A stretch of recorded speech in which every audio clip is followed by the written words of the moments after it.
What's going on, everyone, and welcome to the Trail Theory Podcast. I'm Brian. I'm Alex. I'm Austin. And I'm Pfeiffer.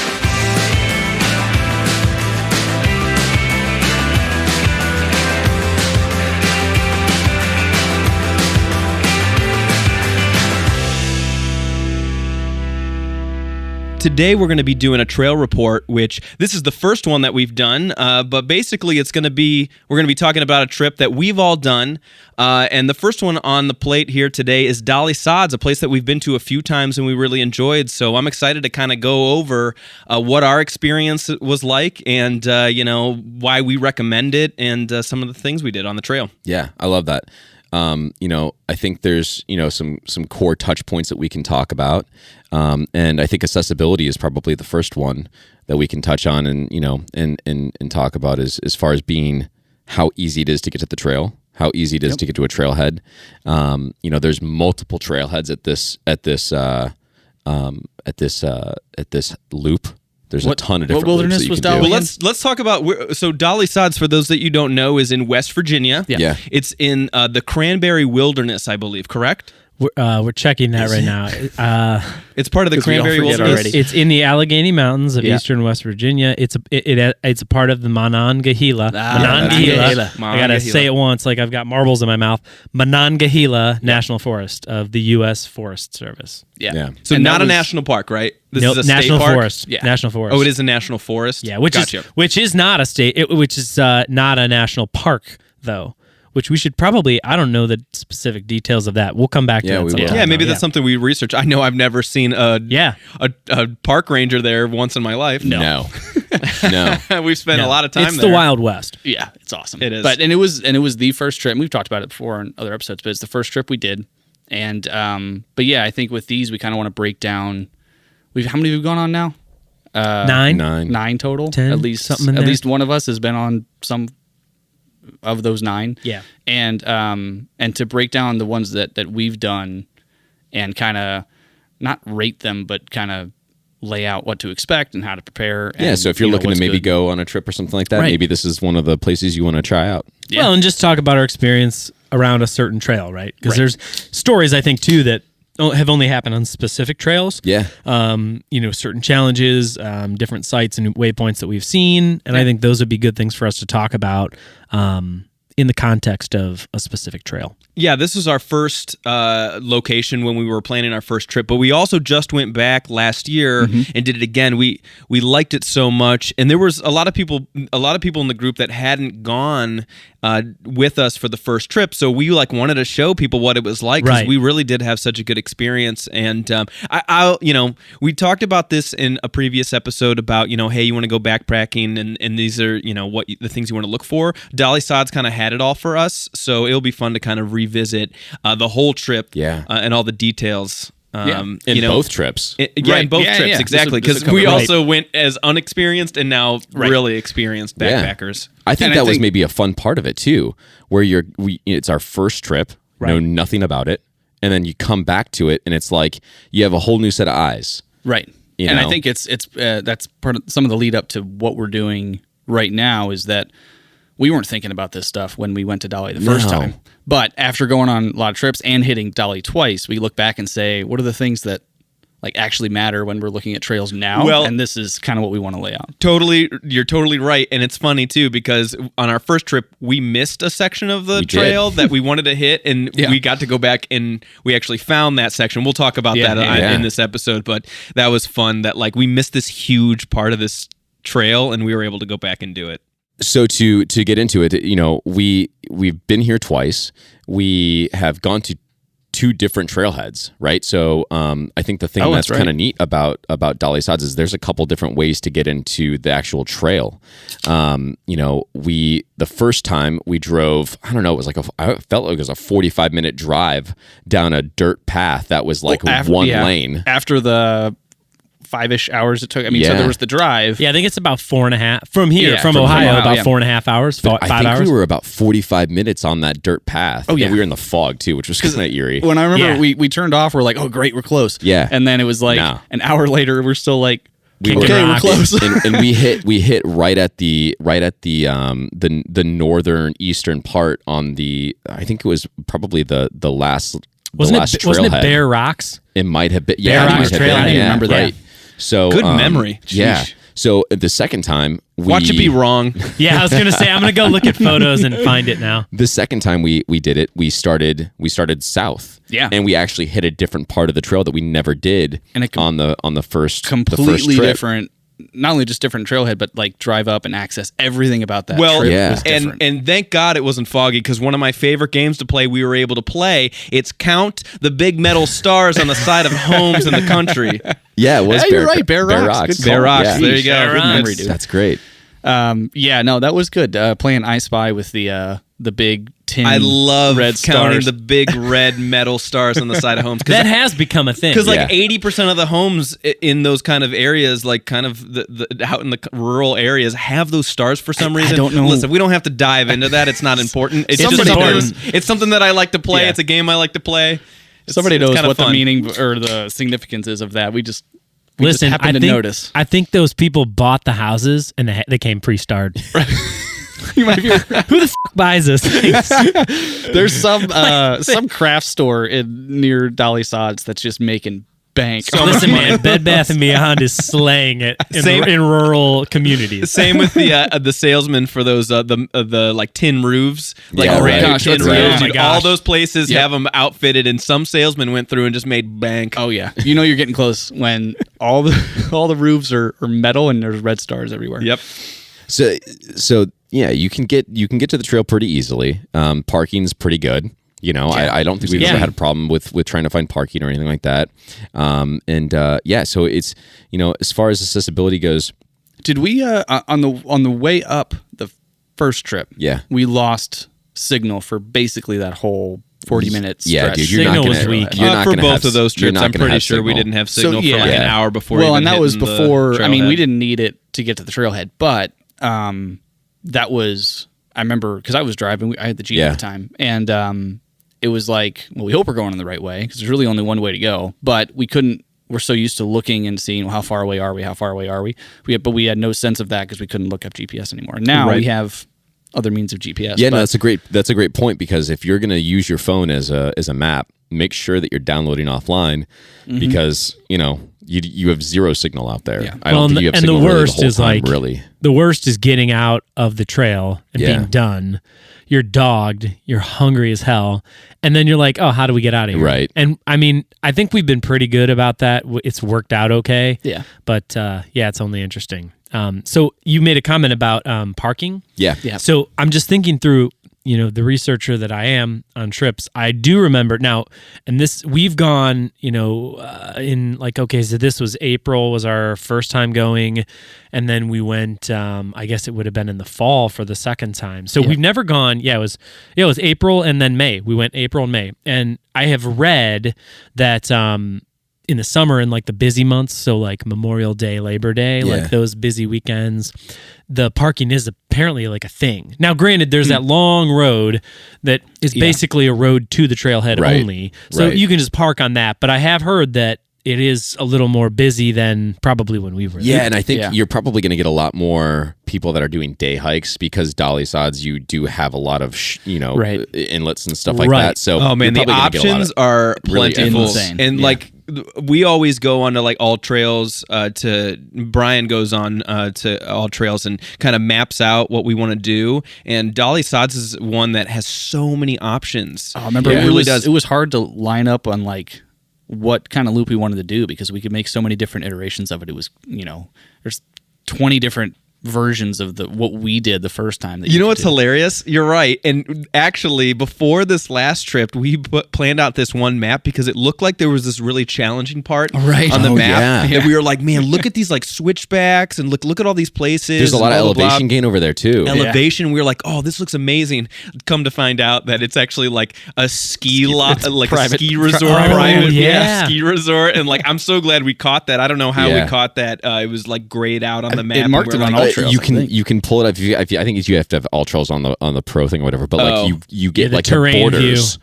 Yeah, it'll pull up a borderline, and it like called out as a private area over there, so we couldn't go it that way. We almost had that as a good half a day. Almost, yeah. Because we were like, man, look at this. This is cool elevation too, and like it was able to map it out in a way on there. So that was weird, but then it was able to like kind of flag it, and so that was good that we were able to catch that. So pre-trip research was for the win in that situation. I mean, not that we would have really been screwed on trail. We would have just figured something out. And that's so. I mean, we would have changed the length of the trip. Another episode about how I like just if you drop me at the trailhead and said go and figure your way back. Dolly is one of those where like I would feel comfortable if I didn't know anything I know about it right now, starting at the trailhead and just walking, and eventually you're going to make your way back, and you can figure it out as you go because there's so many cut throughs and so many loops and all the things you can do. Let's kind of get into that a little bit. We'll talk about the quality of the trail and how kind of easy it was, I thought, to find where you needed to go because the trail is really well marked. Oh, definitely. And that's not always the case. No. And Sods is really well marked. And I just want to say, like, the first trip that we went on and we parked and we got our gear on, we started going, was probably one of my favorite starts to a trip that we've done. I know it was like our first trip, but it was one of my favorite starts because it was a really foggy day. But it was like this nice downhill, and it was fresh, and it was in the morning, and it was just like in the plains. Everything just felt like really nice. It was a really good start to a day, and I was a big fan of how that day started. But yeah, the trail is really marked really well. It's traveled a lot too. There's a lot of people that go there, so like.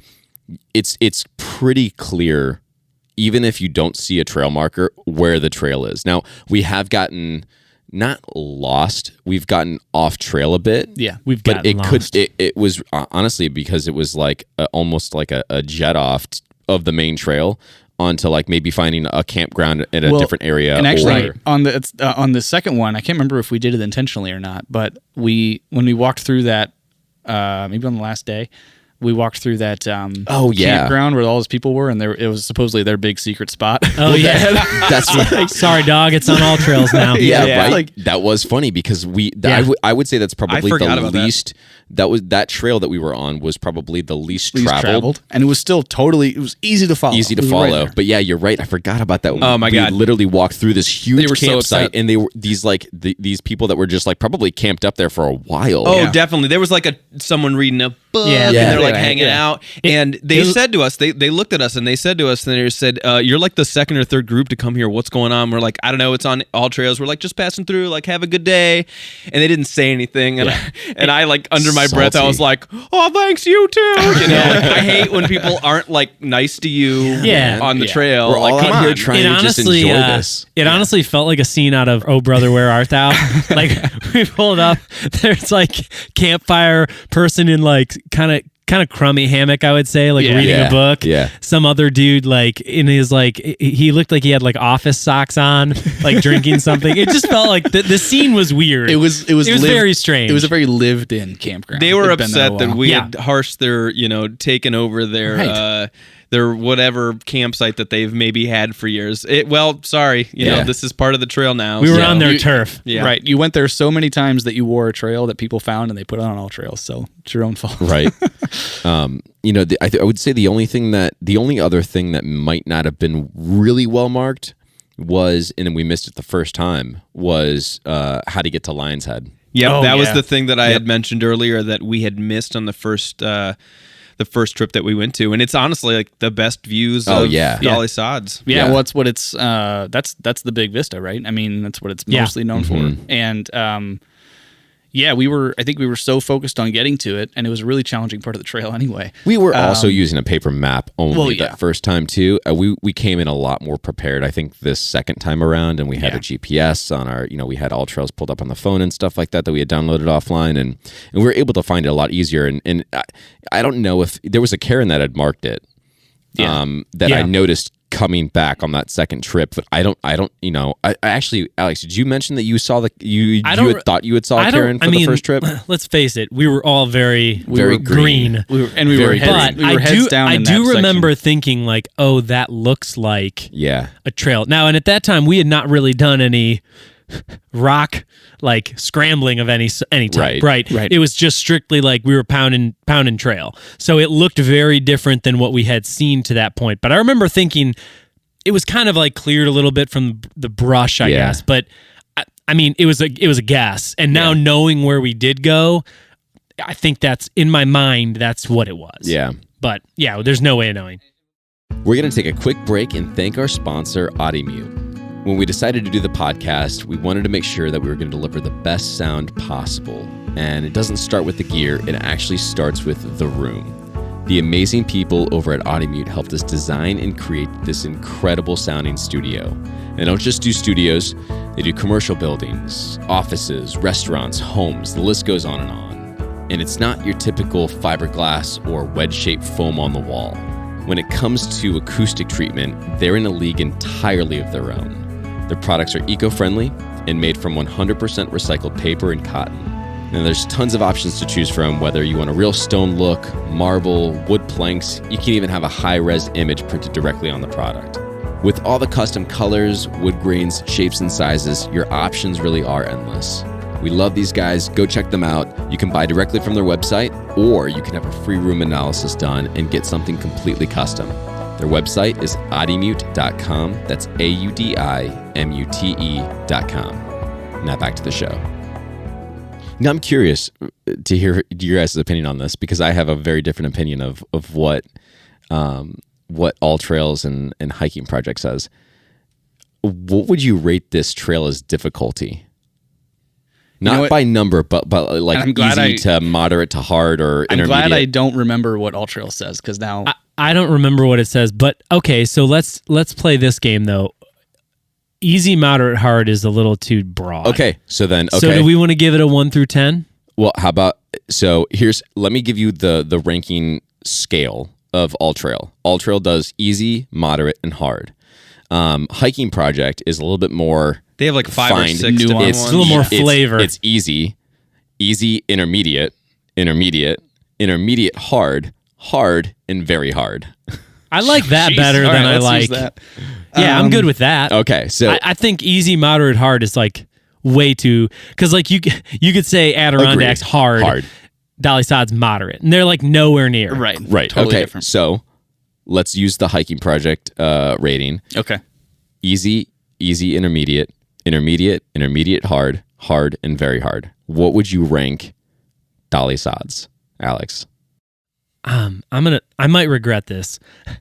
and okay, so it's like, the first time you're rating something on a scale. So I'll caveat with that, or lead with that. I'm going to say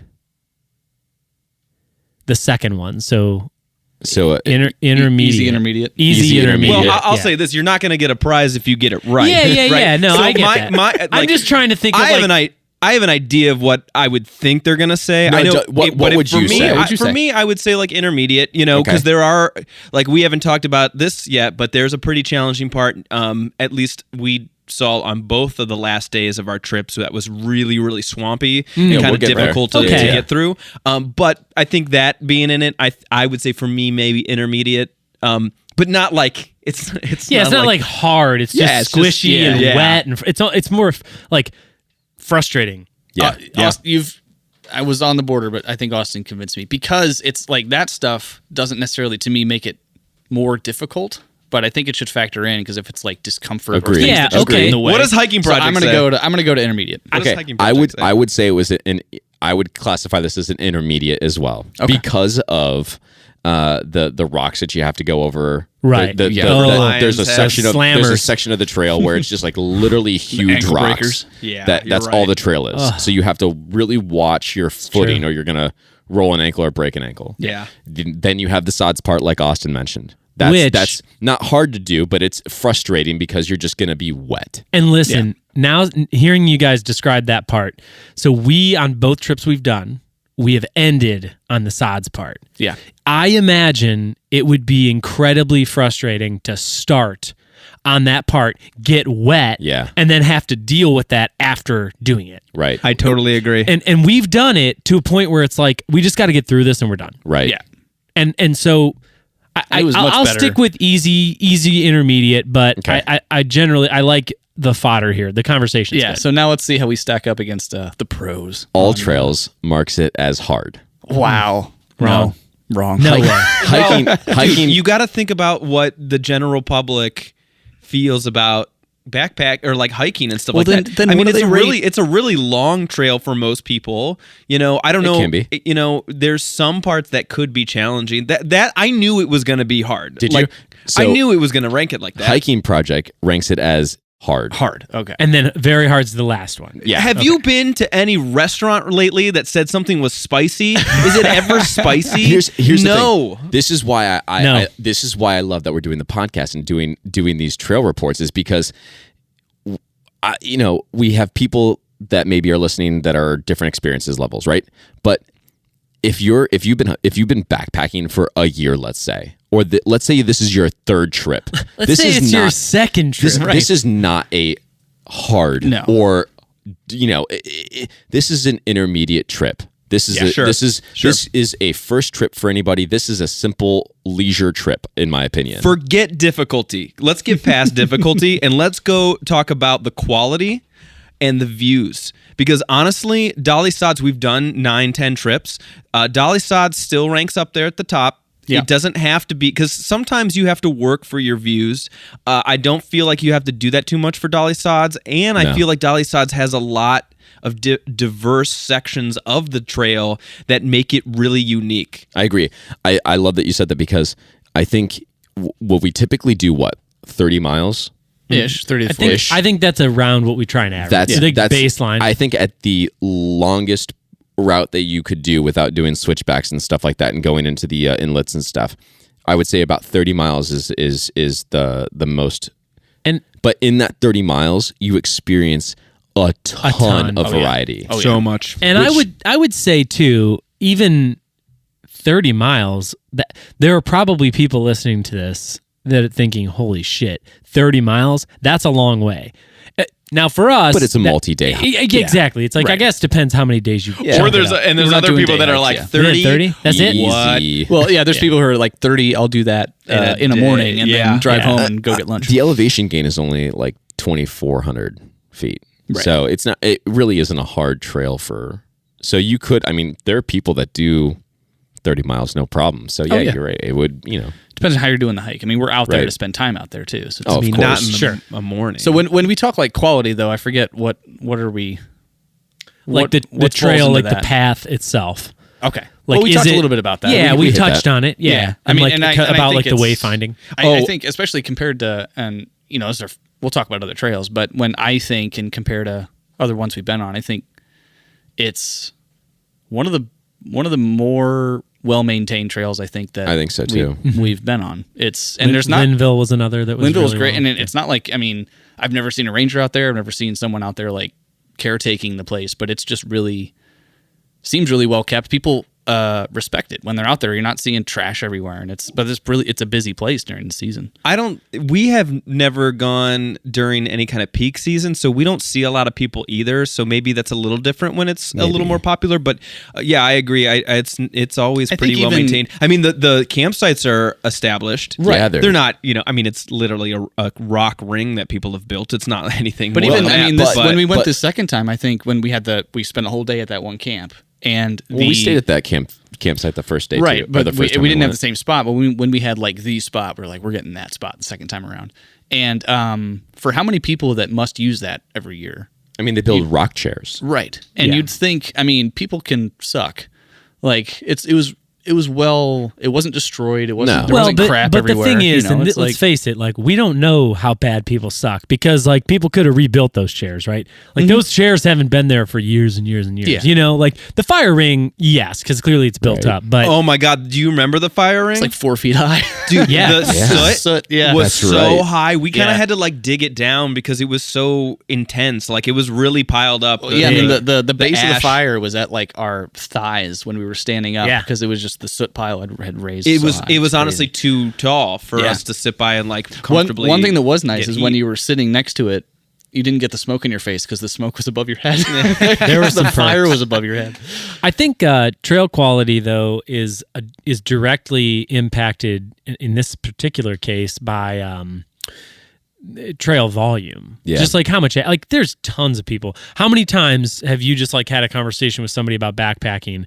It seems like in my life anyway, every time I bring it up to somebody, they're like, oh yeah, have you done Dolly Sods? You're right. It's like the one place that everybody always says, maybe in the East Coast Dolly Sods is the one. Yeah. Like, and don't get me wrong, it's the one. It's the only trail we've ever done twice. Right. And we like it. We're happy about it. I would go back a third time, but it's because of the variety. It's because the variety is great. There's tons of trail like things happening, but it's still like a traveled trail. It's a good balance between it's not oversaturated with people, but it's not the backcountry, and I think it's a comfortable middle for people. Yeah. I mean, when you think about Rocky Ridge Trail, which is the trail that's on the far west side of it, that's where you start getting into those big boulder sections, right? Where they're huge, like white rocks, huge white boulders and stuff like that we've climbed on before, and along that whole section, if I'm thinking of the right section, was when you're on the ridge, every 100 yards or few hundred yards, there's a little outcropping off to the side. You can just break trail, go over onto this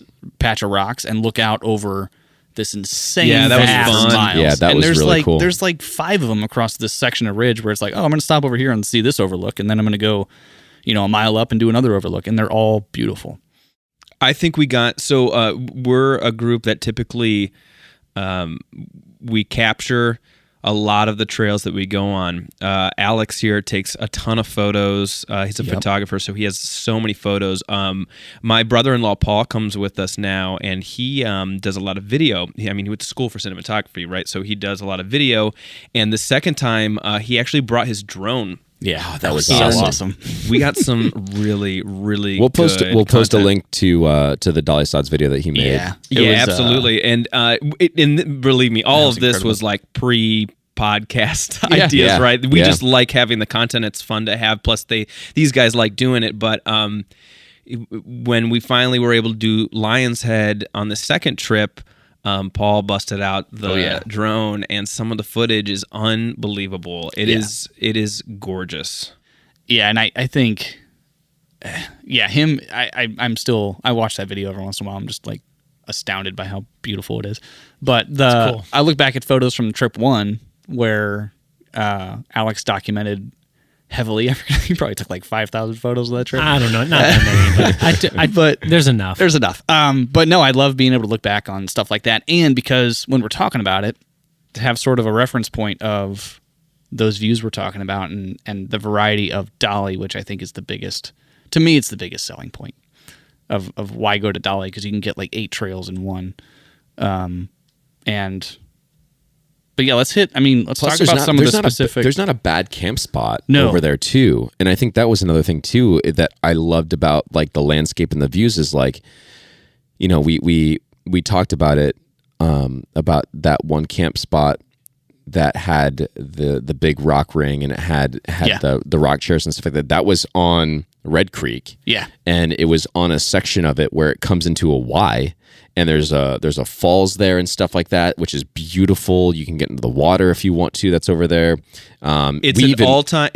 For me, it's an all-time camp spot. Yeah. Like one of the best. It's that waterfall is amazing because there's that creek. It's really a small river right there, and it creates a little campsites right on the water. Creates a little still sort of pool area where you can sit there. You can be in the falls. You can go up. We walked up the creek. Yeah, we were able to look at other spots and look at other, but you're able to just walk up the creek, big, flat rocks that you can just walk up. Yeah, after the fall, or I guess it would be before the falls. Before the falls, yeah. Then, you're able to kind of just walk through the water, and that was awesome. Yeah, it was. We had so much fun, and that's when we went back the second time. There it is. Yeah, the pictures now. When we went back the second time, I know we specifically targeted that and said we want to spend a day there, a full day, no hiking. Yeah, let's talk about this because I think that some of the trips that we've done have been a little more strenuous. Definitely had more elevation, some harder trips, and I think we decided on this next Dolly one that we wanted to take a day where we just hang out. Right. Let's just camp. We camp. Yeah. Right? Out in the wilderness. It's we post up in one spot, we stay there for the whole day, stay there and camp there that next night, and then take off in the morning. We decided to do that on the second day of Dolly, our second trip of Dolly Sods, and I loved it. I think it was a good idea. Well, and I think some of that was spawned from the idea of I think we had debated the length being enough for the trail, right? Because we were like, we were adding another day. We added another day from the first trip, and we were, I think, kind of remembering like, well, we could add these offshoots, but it's not really going to add up to enough for another full day of hiking. And then I think it was someone in our just kind of regroup of what we were going to do. We recalled that the campground that we ended up staying at twice now. Yeah. And we thought, oh yeah, it'd be sweet if we could get there. So day one goal is to get there and lock that spot down. And the beauty of, and this is maybe just a sidebar note that's worth noting, is we typically start on a Thursday. Leave morning of Thursday and then hike as much as we can until we get a campground. So on a Thursday, you can almost get to whatever campground you want because most people are weekend warriors, which is great, especially for us because we can get there, find something cool, and like first night kind of guarantee in some capacity that we're not going to be fighting for a campground. And I remember our first trip to Dolly, someone was at this spot that we wanted. We were kind of at a kind of adjacent side spot, in the similar area. Good spot, but not great spot. It was not this spot. Yeah. So when we this one was special. Went back, it was cool to have that decision. I remember in the back of my mind thinking, "Damn, a whole day at one camp spot," and I can say in hindsight, it was awesome. It was such a cool, great fun way to do it. Yeah, and that obviously we're not doing that every time, but that I feel like we got to pepper that into maybe anytime we do a repeat trip or something is find a spot and do that. Cause it was, that was something special being able to just spend time. And I mean, what did we do? We threw the aerobic around. We threw rocks across the creek. We just explored a little bit. We just there. Yeah, if you guys don't know, if you listeners don't know what an aerobie is, it's like the best Frisbee ever created. It's like the most amazing. Like it's circular. It's like a big hole in the middle. It's like a Frisbee with a hole. It's like a Frisbee with a hole, but it's like a pretty heavy duty, and this thing whips. We bring it for every trip. It's so much fun. And you can hook it onto a carabiner real easy. It just hangs on the back of your take pack. It out there with you. Yeah, those things are awesome. Yeah, no, I remember I made a lot of coffee, and we explored a little bit. We were walking up and down the river. Got to see some That's deer. where we ate that was night one. That's where we ate the Chipotle burritos when we locked down that trip. Yeah, for that trip. Which was glorious. We ate a lot. We just sort of lounged all day, and then we had a trip. Then it was like, okay, let's go hike for 2 days. Right, it was fantastic. Because the first day to get there, I think it was not like a ton of miles. It's 5 miles. Yeah, you mentioned the Chipotle burritos. If you hadn't heard that episode, that's kind of a tradition to bring one. Go look at the food episode. Yeah, go listen to the episode about food. But yeah, and then we got to do the trip after. So it was like, let's go relax first, and then go backpacking for a little bit, which is great. What are some things that maybe people should look out for as far as either, I know we talked about Lion's Head. That's definitely a go-to that people need to see. Even if you're going to do a day hike, I would say go see Lion's Head because it's really not that far out from a trailhead. You could do that in a day. Oh yeah, you can go there and back. There's definitely some river crossings that you're, depending on the route, will have to go through. Mm-hmm. What are some of the other things that we should probably note about?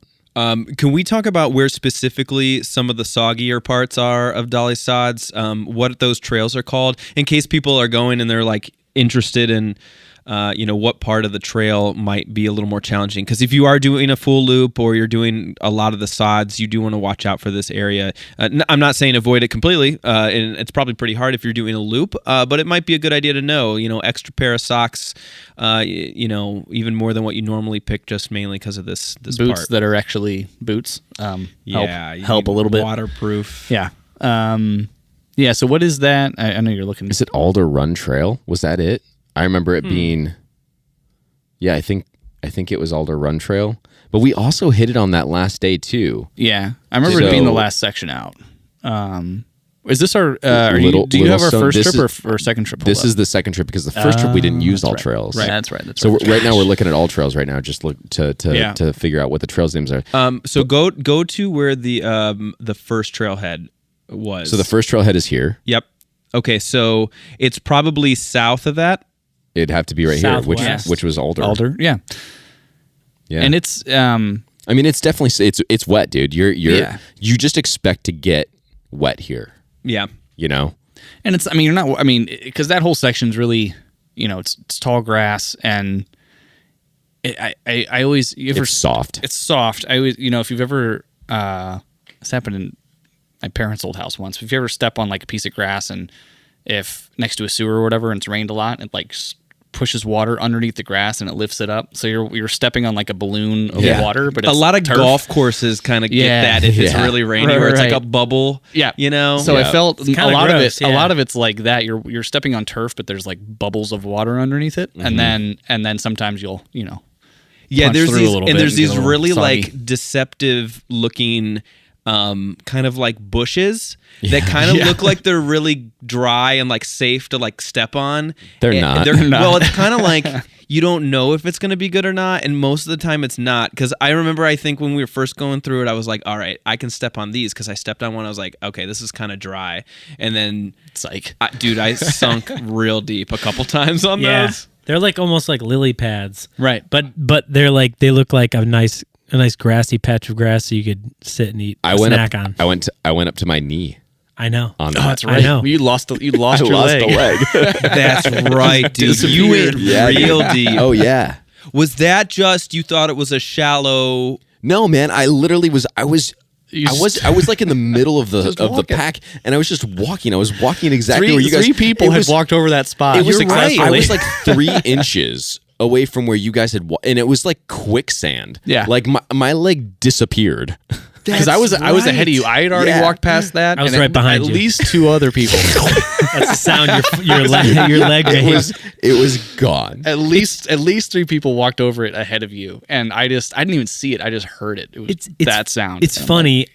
I'm trying to think. I'm like thinking about this as a listener, and I'm just imagining people listening to this thinking, "Wow, these guys are stupid. How wet was it?" Like, no, it was wet. Like, his leg looked like a creamsicle. Like, I mean, it was like a chocolate creamsicle. It was like completely coated. I can't even think of an accurate way to describe it. Like, think the wettest grass you've ever walked on, ever.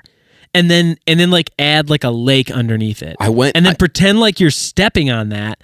And then at times your foot goes like, it's like Stranger Things. Your foot goes to the unknown or whatever underneath it. And it's like it was like it's like if you have a swimming pool and someone has their swimming pool cover on. If you were to take a step on that, that's what it is. It literally that's great. It took like 2.5 to 3 feet of my leg. It's insane. But it sounds, as soon as you break through that little bit of turf, it's just lake underneath you. But I will say, because we were expecting it the second time through, and gear wise, I mean, we were just better. And also at that, I don't really care. Like, I'll dry out. You'll dry out. You know? And we walked through it the second time around, like, yeah, okay, whatever. And I will say this though, you though, yeah, but Pfeiffer, you're also like, no matter when you're hiking, you're just kind of going.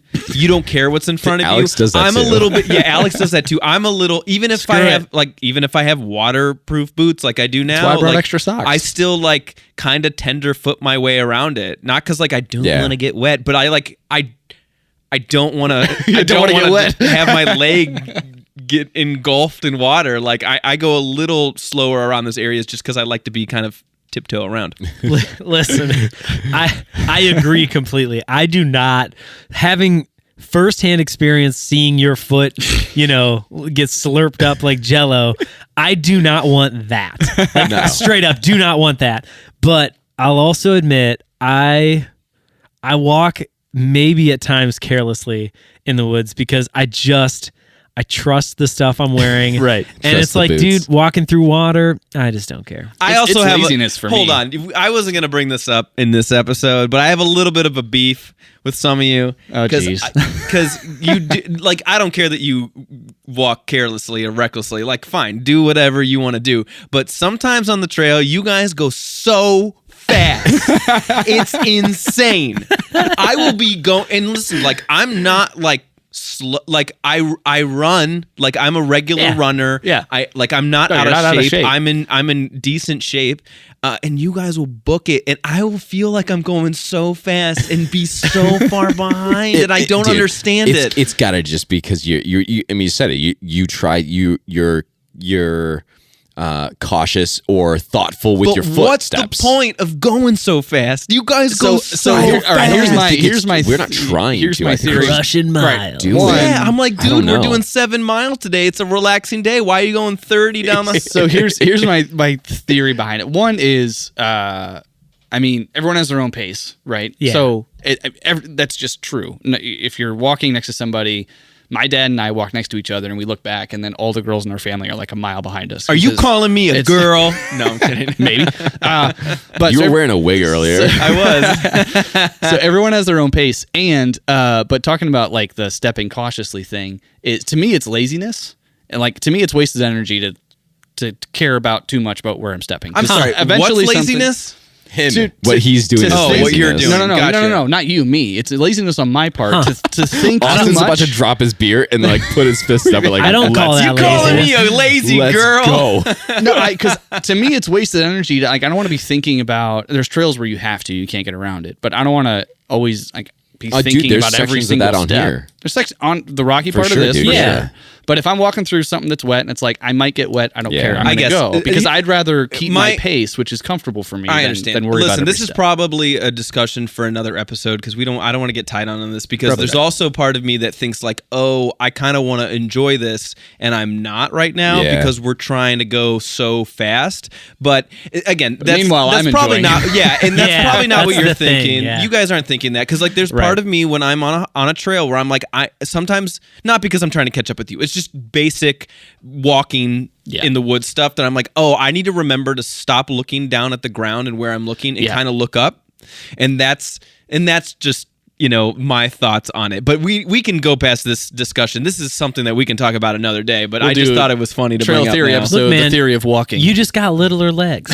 He's a little leg. You're just a little guy. Little stumps. And not that, Pfeiffer, you obviously are vertically Pfeiffer gifted. he's got the long strides. Lanky legs. He didn't get called Skeletor for no reason. You've got a good 6 inches on me, so. And that makes a difference. My comfortable pace is different than yours. And that's, and that I think that's part of when you go as a group, just the things that you run into. And we went as a group of 10. And it's not like at Linville we had 10 people, most we ever had.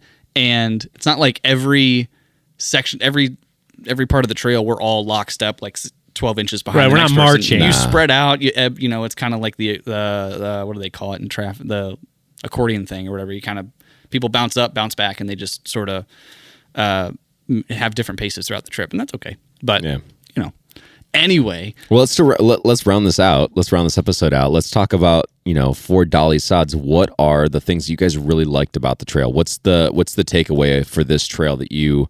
We went back twice. So why did we go back twice? Austin, why don't you start us out? Yeah, I think for me, my favorite thing about Dolly Sods is the diversity in terrain where you can go on boulders looking over the valley on one part. You can be deep in pine woods where it's like wet and damp and beautiful and dark, and there's other sections that have an unbelievable stream that's it's just really picturesque and a great place to kind of get a lot of different views. Dude, I 100% agree with you on that. I'm not even going to say anything else because that's exactly what I 100%. Maybe we'll tail on. It was the first trail we've ever done. And nostalgia. That will always hold a special place in my heart. Sure. Yeah, for sure. Always. I think for me it's that, and I know we're all going to say that because every time we talk about Dolly, it's what we say. But so the variety of, like Austin said, not even every day, but every 5 or 6 or 8 miles, it's like, oh, I'm on a new trail, and it's a completely different world, and just experiencing like a new trail every 5 times throughout the trip. But also, I think it's the absolutely perfect amount of challenge for most people. Like I agree. So, and when we talk about accessibility, I think at any stage, you're going to enjoy it, whether it's your first time out or your 80th time out. Like if it's your first time at Dolly, you are going to love it. I could just repeat everything you guys just said, but I'm going to describe it a different way. Dolly Sods to me, and to piggyback a little bit, is what I'm going to call like a minor league baseball game of backpacking. where it's like family friendly. The food is not expensive. It's accessible. It's fun. The team names are kind of stupid, so it's entertaining for kids. It's just not hard. Like, it's not like granted, we're in shape, and I get that. Like, but like, we're backpacking, okay? So anybody that's backpacking and carrying any poundage of weight on their back, that you've got to accept some of that. Like, so I just think of it, it's like, it's accessible. It's fun.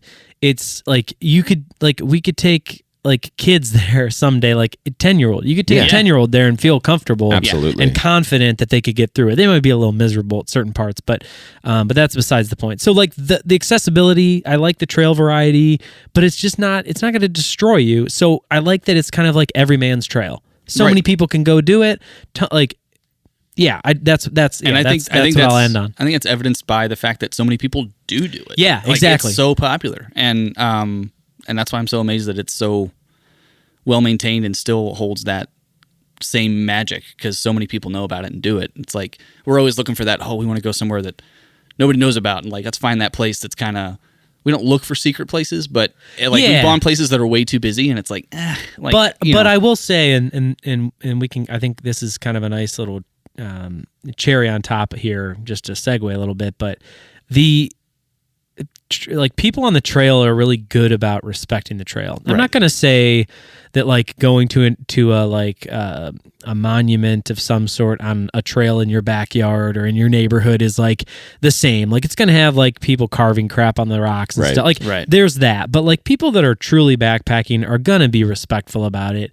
And I'll admit, like our last trip was a part of the AT, and I was ready for it to be like so well marked and so well, like, the trail kind of visibly worn down, but it really wasn't. And tons of people do that. Yeah. So I think it's just a tribute to, and Dolly Sods is no stranger to this. People just care. Like people really just enjoy being outside and are respectful of that experience. And like, just like we are, like we see trash, we pick it up. Like we don't want people to like have their experience get kind of screwed by some Yahoo that came before and was just like being careless. Like I think that part's cool. And I think, and we're going a little on tangent, so I'll end it. But we've seen that too at Dolly, and other trails where we see locals out there, and it's like it's accessible. Like we have to drive for it, but even locals have to drive half hour, 40 minutes, or whatever. But we've seen locals out there, and they love it, and they're like, "Yeah, we come here every weekend."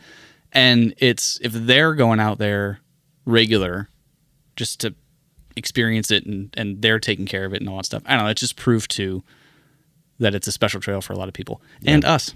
Yeah, man. If you haven't been, do yourself a favor. And if you have gone and, tell us your experience, send us an email. Tell us your rating. Yeah. I would love to know what you guys think the trail difficulty is, because the email is trailtheorypod@gmail.com. Yeah, send us an email there and tell us your experience. And, if we get enough emails, maybe on the next trail report, we'll talk about what you guys thought. Yeah. We'll crack them open like a question box and have a conversation about That's them. right. We really appreciate you guys listening. Thank you so much. Don't forget to like and subscribe. We'll see you next time. See you on the sods.